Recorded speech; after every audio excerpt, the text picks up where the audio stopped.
श्री राम जय राम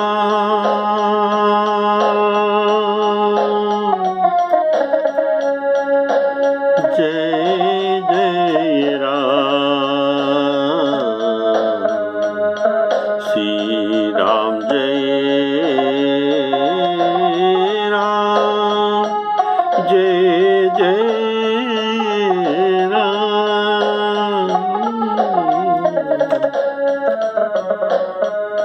श्री राम जय राम जय जय राम श्री राम जय राम जय जय राम। आदरणीय श्रोता बंधुओं को सादर सप्रेम राम राम कहकर हमारी रामायण एजुकेशनल सीरियल को रामकथा के लिए स्वागत करता हूँ। बोलिए सियावर रामचंद्र की जय।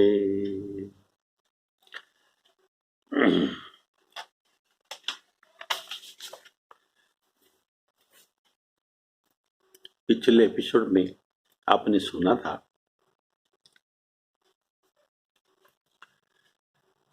रावण और लक्ष्मण जी के युद्ध चल रहा था।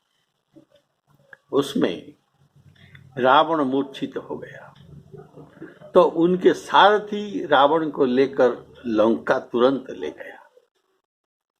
रावण वहां जाकर मूर्छा से जागृत होकर यज्ञ किया तो इसका समाचार विभीषण जी ने श्री रामचंद्र जी को दिया और कहा कि इस यज्ञ को नष्ट कीजिए, ये अजय यज्ञ है।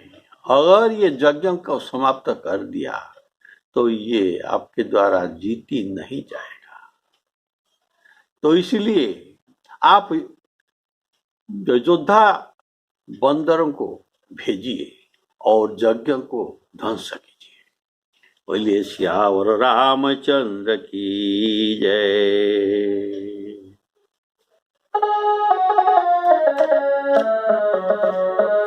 यहाँ विभीषण सब सुधि पाई,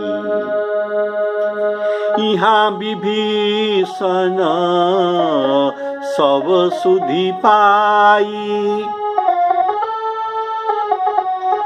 सपदि जाई रघुपति ही सुनाई, नाथ करही रावण एक जागा, नाथ करही रावण एक जागा। सिद्ध भये नहीं मरिही अभागा, पठबहु बेनाथ पठबहु नाथ बेगी भट बंदर। करही विध्वंस आवदस कंधर। प्रात हो तो प्रभु सुभट पठाए, प्रात हो तो प्रभु सुभट पठाए। हनुमदादि अंगद सावधान। श्री राम जय राम जय जय राम।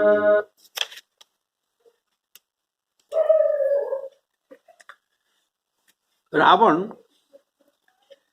पाताल समान एक गहरी स्थान में महल के भीतर यज्ञ कर रहा था। इससे बाहर का लोगों को इसका पता चलना दुर्लभ था। पर विभीषण ने पता कर लिया। तो कैसे? ना, धुआं को देखकर ये जान गया कि ये यज्ञ कर रहा है। तब श्री रामचंद्र जी को भी दिखाकर यज्ञ की सूचना दी। तो राम जी को दिखाता है। ये बात अध्यात्म रामायण में वर्णित है। उत्थितं धूमं आलोक्य, धूम उठ रहा है। उत्थितं धूमं आलोक्य मोहांतं रावणानुज विभीषण कह रहा है। रामाय दर्शयामास,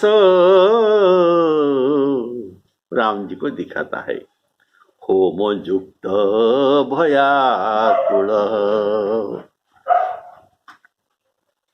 होम धूमं भयाकुल, होम धूम को दिखाया अत्यंत भयभीत होकर, और कहा पश्य रामो, हे राम जी देखिए, दशग्रीव होम कर्तुं समारभात, दशग्रीव रावण होम कार्य का समारंभ कर रहा है।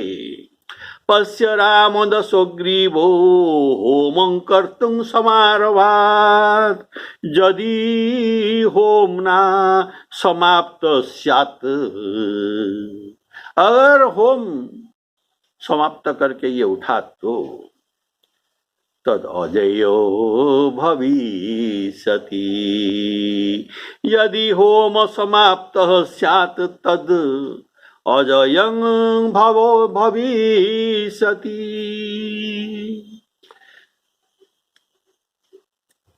तो होम समाप्त करके अगर ये उठेगा तो ये अजय हो जाएगा।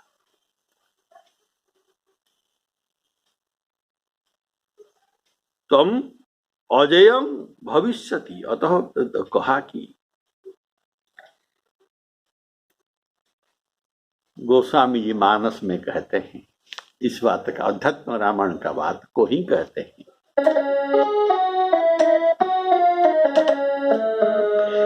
नाथ नाथ करही रावण एक जागा, सिद्ध भये नहीं मरिही अभागा। वह अजय हो जाएगा, तब आपका जय उस पर न होगी। जय तभी हो सकता है जब वह मारा जाए।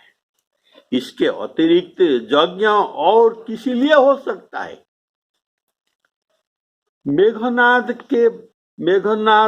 वध में अंगद जी सबके आगे थे, सबके आगे थे। सुनिए, आय सुपाई राम पही, आय सुपाई राम पही, अंगदादि सब साथ, अंगदादि सब साथ। तो अंगद जी का आगे करके उनका नाम दिया गया, उनके साथ सब थे, इसलिए इंद्रजित वध में अंगद जी को अग्रगण्य किया गया था। सुनी रघुपति अतिशय सुख माना, बोले अंगदादि कपिनाना।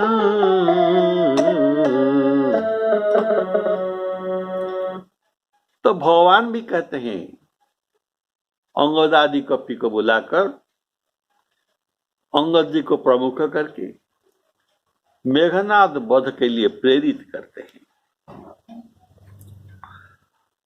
पर यहाँ रावण वध प्रसंग में हनुमान जी को प्रमुख किया गया, इसलिए प्रात होते ही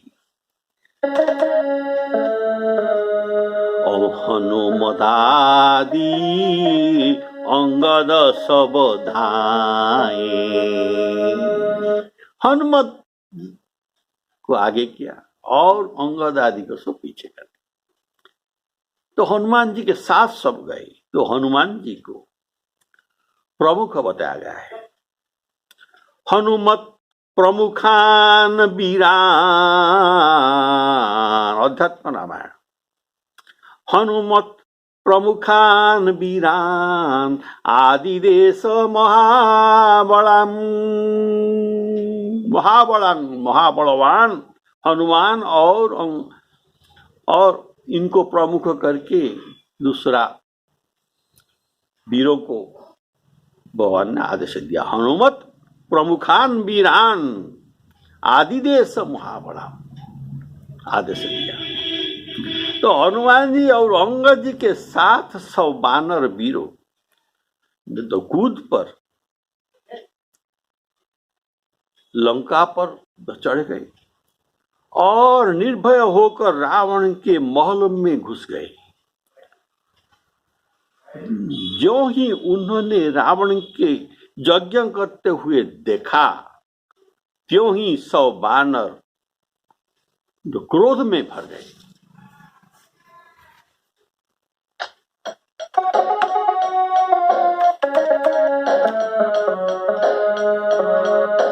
कौतुक कूदी चढ़े कपिलंका, कौतुक कूदी चढ़े कपिलंका, बैठे रावण भवन शंका, यज्ञ करत जब ही सो देखा,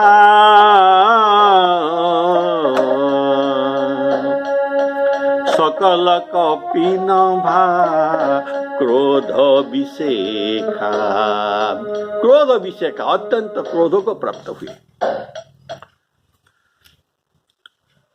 लंका के फाटक बंद था और कोई रास्ता भीतर जाने के लिए न था, इसलिए इन सबको लंकागढ़ के दीवार पर कूद कर जाना पड़ा, इसीलिए तो कूद कर गए। अध्यात्म रामायण में जो वर्णित है, उन्होंने तो 4 दीवार को लांघकर रावण के महल में प्रवेश किया। इनके साथ 10 करोड़ वानर जाने का वर्णन है।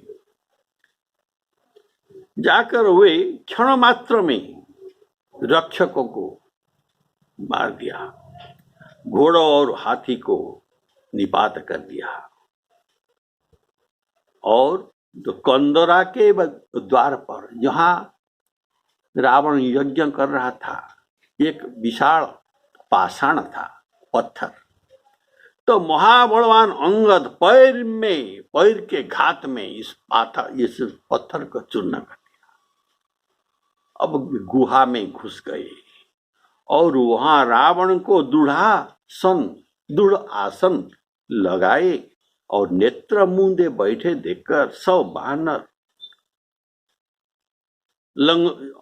अंगद की आज्ञा से गुहा में घुस पड़े। वे असंख्य होकर प्रवेश करते हैं।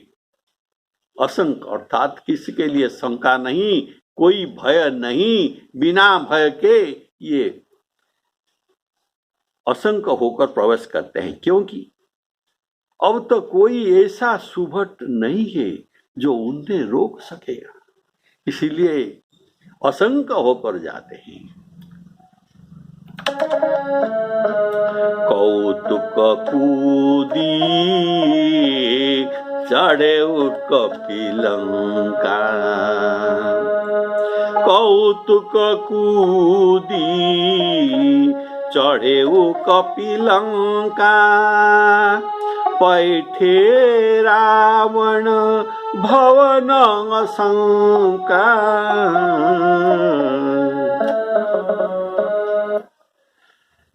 जब यज्ञ करते हुए रावण को देखा तब अत्यंत क्रोध में भरकर कहा,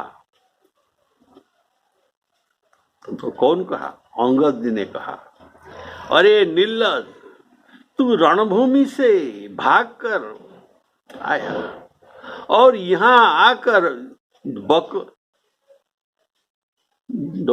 बगले की तरह बकध्यान लगाकर बैठा है।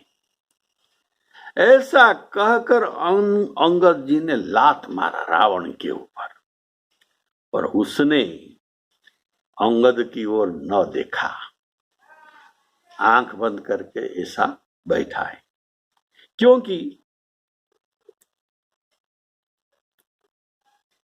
उस सठ का स्वार्थ है। रावण सठ है, इसका स्वार्थ में ये लगा हुआ है, इसीलिए आंख नहीं खोला। जब उसने आंख न खोली तब वानरों कोप करके उसे दांतों से काटने लगे और सब लातों से भी मारने लगे। जब उस पर भी न उठा तब उनकी स्त्रियों की बाल पकड़कर उनको बाहर घसीट कर ले आए। वे अत्यंत दीन होकर पुकारने लगे। तब वह क्रोधित काल के समान होकर रावण उठ खड़ा हो गया और वानरों के पैर पकड़ पकड़ कर फेंकने लगा और गिराने, पटकने और यज्ञ में भी डाल दिया।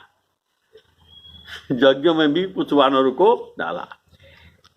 ऐसा ये युद्ध करते हुए इस बीच में वानरों ने यज्ञ को विध्वंस कर डाला। यह देखकर रावण मन में हार गया। बोलिए सियावर रामचंद्र की जय।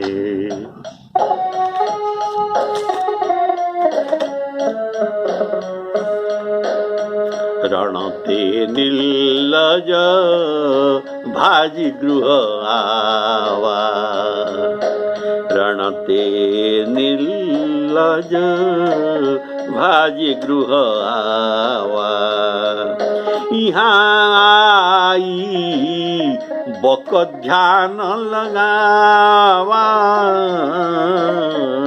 यहाँ आई बक ध्यान लगावा। अस कही अंगद मारे उलाता, चितवन सठ स्वार्थ मन राता। चितव अर्थात देखा, चितव न देखा, कारण स्वार्थवन। चितवन सठ स्वार्थ मन राता। नहीं चितव जब करी कोप कपि गही, दसन दातन मार दसन लातन मारही। नहीं चितव जब न देखा, नहीं चितव जब करी कोप कपि गही, दसन लातन मारही। धरी केश नारी निकारी, बाहेर तेती दीन पुकारही, तेती दीन पुकारही। तब उठे क्रुद्ध कृतांत समगही, चरण मानर नारही, यही बीच कपि न विध्वंस कृत मख। मख अर्थात यज्ञ, यज्ञ को विध्वंस कर दिया। यही बीच कपि न विध्वंस कृत मख, देखी मन महु हारही, देखी मन महु हारही। देखिए, रावण बड़े दाप से युद्ध भूमि को गया था। आते समय ये कह रहा था कि अरे निज भुज बल में बैरु बढ़ावा, देहौ तरुज रिपु चढ़ी आवा। मैं अपनी भुजबल से बैर बढ़ाया है, अगर शत्रु आते तो मैं उनको उत्तर दूंगा। देखो सैन्यों, मेरा दायित्व है ये दोनों भाइयों को मारना और तुम सेना को संहार करना।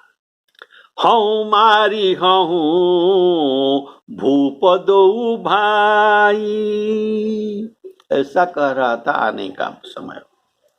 और लखन जी के सामने जो दाप किया, लखन जी को कहा अरे खोजत रहे तो ही सुत घाती, मैं तुम हूं, मेरा इंद्रजीत को वध करने वाला को ही मैं ढूंढ रहा था। आज तुझे मारकर मेरा छाती ठंडा करूंगा। देखो जत रहे तो ही सुत घाती,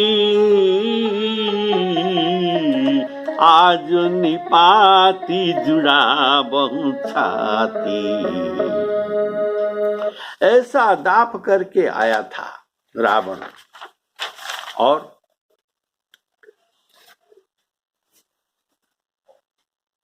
परिणाम क्या हुआ?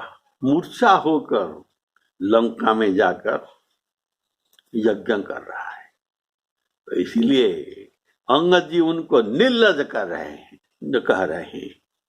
इसीलिए अंगद जी ने कहा तू निर्लज है, रण से भागकर आकर यहाँ ध्यान लगाकर बैठ गया है। ऐसा कहकर उन्होंने पहला लात प्रहार किया, शुरू कर दिया। रण से रावण के ऊपर ये पहला लात प्रहार किया। रण ते निर्लज भाजी गृह आवा, यहाँ बक ध्यान लगावा। अर्थात मूर्छा विगत हो जाने पर अगर रावण सच्चा योद्धा हो तो ये तुरंत लौटकर यहाँ आ जाता, लेकिन न आया। न आने का कारण रावण के लिए यह बात लज्जाजनक थी। इसीलिए अंगद उन्हें निर्लज कहा और बकत ध्यान लगाकर बैठा है। ऐसा कहने का कारण बकत ध्यान का भाव, जैसा बगुला आंख बंद कर कोई जलाशय पर बैठा है, मानो ध्यान लगाए है, और जैसे भोले भाले साधुओं की जैसे ये बैठा है आंख बंद करके ध्यान करके, पर मछली सामने आई नहीं है कि उनको पटक उनको हड़प लिया है। वैसे ही रावण जैसे बगली का उद्देश्य बुरा, लेकिन ध्यान करके बैठा है।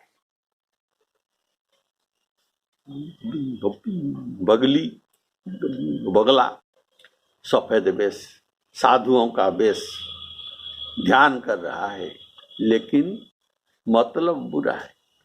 वैसे ही रावण का बुरा उद्देश्य ये पूर्ण करने के लिए ये एकाग्रचित होकर बैठा है, जैसा कोई क्षमाशील साधु आंख बंद करके ध्यान कर रहा है। इसलिए अंगद जी कहे, यहाँ बक ध्यान लगावा, अर्थात आंख मुदे बैठे हो। इसलिए अंगद जी लात मारने पर भी आंख खुलता नहीं, कारण इनका मन स्वार्थ में रहता है। इसीलिए चितवन देखता नहीं, चितवन सठ स्वार्थ मन राता। इनका स्वार्थ यह है कि, इसलिए है कि यदि लात खाने पर क्रोध करूं तो क्या होगा, मेरा ही अनिष्ट होगा, और यज्ञ से उठ पड़ू तो यज्ञ निष्फल हो जाएगा। उनके मन में जय का इच्छा और अजय यज्ञ में सफलता प्राप्त करना, यही उनका स्वार्थ है। अध्यात्म रामायण की बात सुनिए। इस पर भी जब ये न उठा, तब बानर उसे दांतों से काटने लगे, लकड़ी से मारने लगे। इस पर भी रावण न उठा। इस पर भी जय के इच्छुक रावण ध्यान को नहीं छोड़ता। घ्रंति दंतेश्च, दंतेश काटने लगे, दंत के द्वारा। घ्रंति दंतेश्च काष्ठेश्च बानरा ताम इतस्ततः। रावण के देह में इतस्ततः, जहां तहां ये घ्रंति, दांत में काटने लगे, और इतस्ततः जहां तहां लकड़ी में मारने लगे। घ्रंति दंतेश्च काष्ठेश्च बानराः ताम इतस्ततः न जौहो रावणा ध्यानं हतोपि विजिगीषया। ध्यान नहीं छोड़ता, कारण विजिगीषया, जय की इच्छा है। ये जय के इच्छुक रावण न उठा। तो गोस्वामी जी इस पद को, इस भाव को लिखते हैं, और आप सुनिए। नहीं चितव, चितव अर्थात न देखा, नहीं चितव जब करी कोप कपी, दसन लातन मी जाही। वही बात जो अध्यात्म रामायण का लिखा गया है, आपको गोस्वामी जी कहते हैं।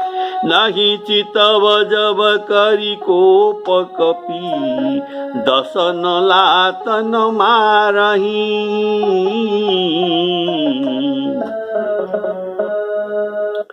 अध्यात्म रामायण में जो वर्णित है, उस गुहा में बानर उन सबको मारते पीटने लगे। वहां जितना रावण के सहायक है, सबको मारा, और बड़ा कोलाहल करने लगे, शोर। जो यज्ञ के सामग्री वहां पर थी, इन सबको होम कुंड में डाल दिए,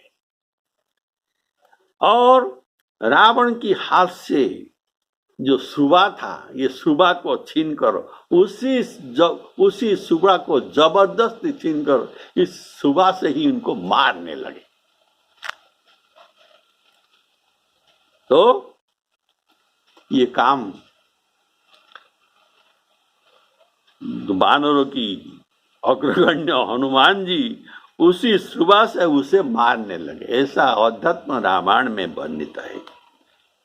श्रुवस आच्छिद्य, श्रुवस आच्छिद्य छीनकर, हस्ताश्च हाथ से जबरदस्ती छीनकर, रावणस्य बलादृशा तेनेव संजवानासु, तेनेव संजघानासु हनुमान प्लव अग्रणी। हनुमान जी ऐसा करने लगे, संजमानासु, उसी में ही उनको मारने लगे। इतने पर भी रावण न उठा। इसका कारण क्या हो सकता है, आप जानते हैं? कारण उठब न तेहि स्वार्थ मन राता। मन में स्वार्थ है।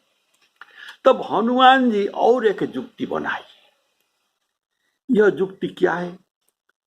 ये मंदोदरी आदि रानी का केस को पकड़कर रावण के सामने ले आए। ऐसा साहस किया जो साहस की त्रैलोक्य में हनुमान जी के सिवाय और कोई नहीं कर सकते।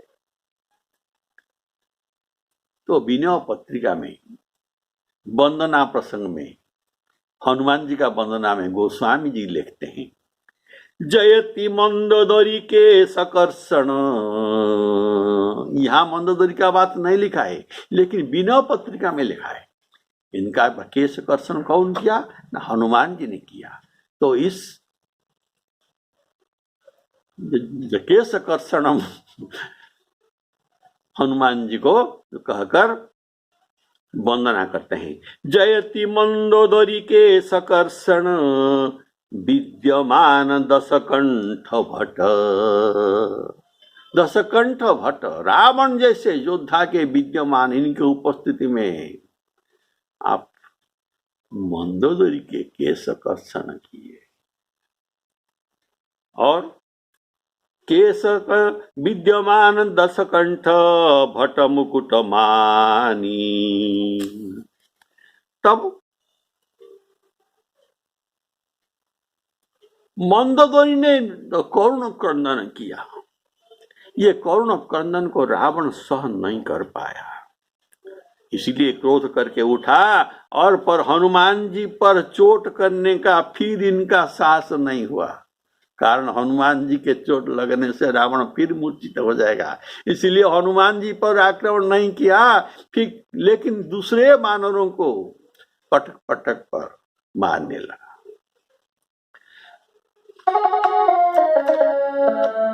धरी केश नारी निकारी बाहेर तेती दीन पुकारही।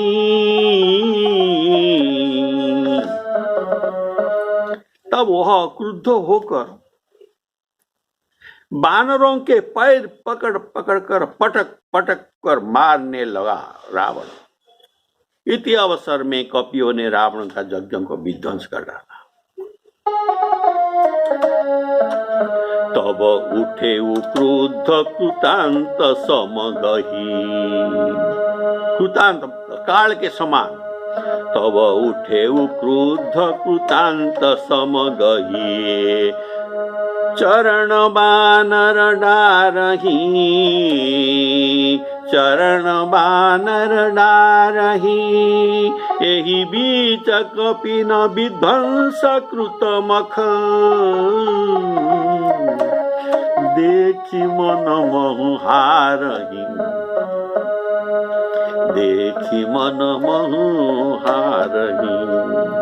यहाँ रावण के साथ उसको यज्ञ से उठाकर बाहर लाने में 3 प्रकार का उपाय किया गया, जो आप सुने हैं।